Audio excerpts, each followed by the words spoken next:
Okay, here we have a hose reel on our DI system.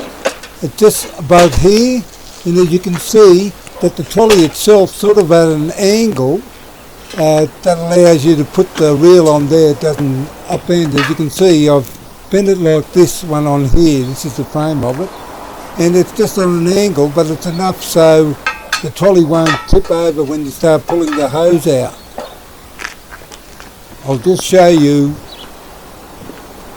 how it comes off. I'll just disconnect it here, and all you do is lift it off. You can put it in your vehicle and then put the DI system in as well.